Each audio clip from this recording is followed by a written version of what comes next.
A ver, ¿cómo puede una sola persona ser completamente humana y al mismo tiempo completamente divina? Esta pregunta no es cualquier cosa, ¿eh? Es ni más ni menos que el enigma que definió los primeros siglos del cristianismo. Lo que vamos a explorar es una especie de thriller teológico, una auténtica historia de detectives a lo largo de los siglos para forjar una definición que acabaría dando forma a la fe de miles de millones de personas. Y todo arranca aquí, con esta pregunta tan directa, tan personal. ¿Quién decís que soy yo? Para los primeros pensadores de la Iglesia, esto no era una cuestión teórica para debatir tranquilamente, no. La respuesta tenía consecuencias eternas. Fue la chispa que encendió siglos de debates apasionadísimos, de concilios, de controversias, todo para intentar definir la verdadera identidad de Jesucristo. Para entender cómo se llegó a una conclusión, este va a ser nuestro camino. Primero, la pregunta fundamental. Luego, las primeras respuestas, que se fueron a los extremos y marcaron los límites. Después, las grandes controversias que casi parten el imperio en dos. Veremos cómo se encontró una fórmula para la unión y, finalmente, la definición que se convirtió en dogma. Vale, vamos al lío. El problema central es lo que se llama ontológico. Una palabra que suena complicada, pero que simplemente se refiere al ser de algo. La pregunta que lo consumía todo era esta. ¿Cómo es posible que en una única persona coexistan dos naturalezas? Una humana, finita, limitada, y otra divina, infinita y eterna. Y que además coexistan sin anularse la una a la otra. Y aquí es donde la filosofía se vuelve algo muy personal. Para ellos, esto no era un simple acertijo. Esto es lo que se conoce como el interés soteriológico que tiene que ver con la salvación. La lógica era como un cuchillo de doble filo. Si Jesús no era plenamente humano, pues no podía representar y salvar a la humanidad. Pero por otro lado, si no era plenamente Dios, no tenía el poder para hacerlo. O sea que la salvación misma pendía de un hilo.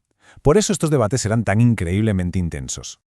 Como suele pasar con las preguntas difíciles, las primeras respuestas intentaron simplificar el problema y, claro, se inclinaron demasiado hacia un lado o hacia el otro. Estos primeros intentos, aunque luego se consideraron herejías, fueron importantísimos porque fueron los que establecieron, por así decirlo, los límites del campo de juego. Aquí tenemos los dos extremos, y la imagen de la balanza lo explica genial. Por un lado, el adopcionismo. Inclinaba la balanza totalmente hacia lo humano, sacrificando la divinidad de Jesús. Y por el otro, el docetismo, que hacía justo lo contrario. Protegía tanto su divinidad que su humanidad se convertía en una simple apariencia. Eran dos soluciones fáciles, que en el fondo resolvían la paradoja eliminando la mitad del problema. El adopcionismo, nació de un intento que se puede entender, proteger el monoteísmo a toda costa. Si solo hay un Dios, ¿cómo puede Jesús ser también Dios? Bueno, pues la solución más sencilla parecía ser esta. Era un hombre tan excepcional, tan perfecto, que Dios lo eligió y lo adoptó. Pero claro, esta solución se daba de bruces con la afirmación central de los evangelios, que Cristo era divino por naturaleza, no por una adopción posterior. El docetismo venía de una idea muy potente en el pensamiento griego. La materia era imperfecta, casi una cárcel para el espíritu. Así que, para ellos, era impensable que un Dios perfecto y trascendente pudiera contaminarse con un cuerpo físico real, de carne y hueso. La solución, el cuerpo de Jesús, su sufrimiento, su muerte, todo fue una apariencia, como una especie de holograma divino. Pero claro, si el sufrimiento no fue real, entonces la salvación tampoco. La idea de la encarnación se quedaba completamente vacía. Bueno, una vez que se descartaron estos extremos, el debate se volvió mucho más sutil, más complejo y, la verdad, más interesante. La pregunta ya no era si Jesús era Dios o hombre, sino cómo era Dios y hombre. Y esto nos mete de lleno en el corazón de las grandes controversias de los siglos IV y V.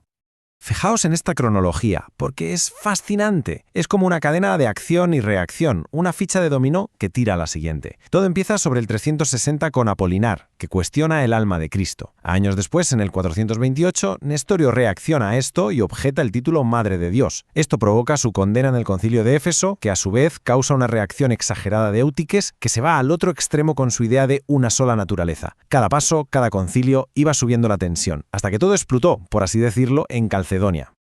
Apolinar de la Odisea estaba obsesionado con la unidad de Cristo. Para él era fundamental garantizar que no hubiera ningún conflicto interno y que Cristo fuera impecable. Así que propuso una solución, bastante radical. El Logos divino, la palabra de Dios, simplemente tomó el lugar de la mente humana. O sea, Jesús tenía un cuerpo humano, pero su centro de mando, su procesador central, era divino. Este es el núcleo de su argumento. Para Apolinar, si juntas a un ser humano perfecto con un Dios perfecto, el resultado no es uno, sino dos. Dos centros de control, dos voluntades. Para evitar esa dualidad, su solución fue drástica. sacrificar la mente humana de Cristo para asegurar una unidad total bajo un único mando divino. Y aquí llega la respuesta de sus oponentes, una respuesta brillante, formulada por teólogos como Gregorio Nacianceno. Su argumento era tan elegante como demoledor. Lo que no ha sido asumido no ha sido sanado.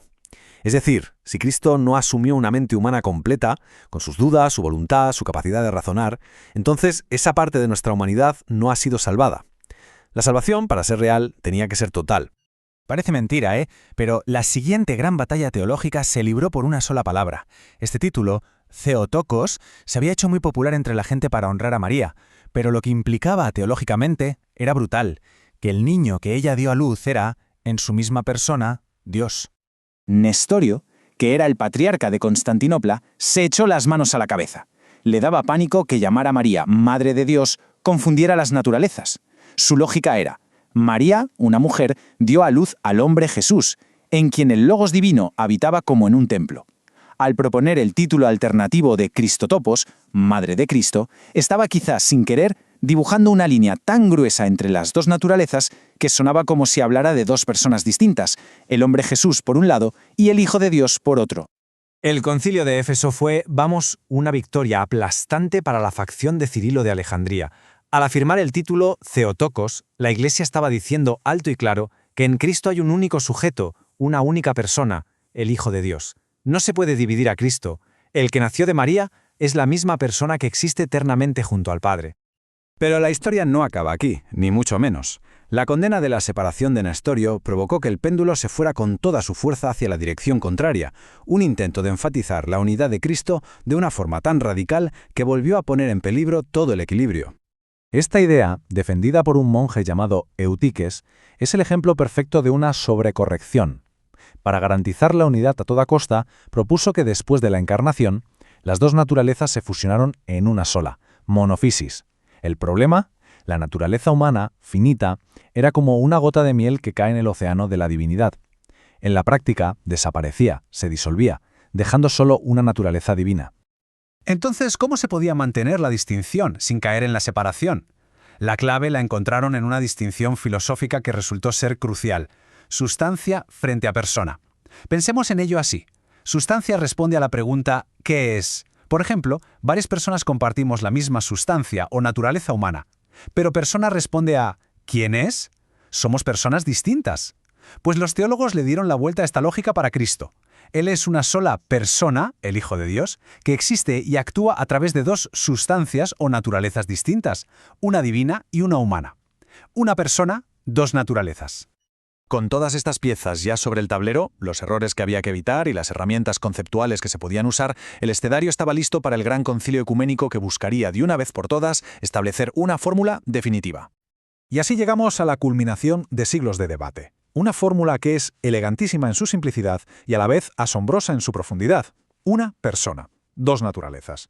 Cristo es una única persona, el Hijo de Dios, que existe en dos naturalezas completas, íntegras, la divina y la humana. Ni mezcladas hasta el punto de confundirse, ni divididas hasta el punto de separarse. Esto es lo genial de Calcedonia. El concilio no intentó explicar el cómo de esa unión, que seguía siendo un misterio.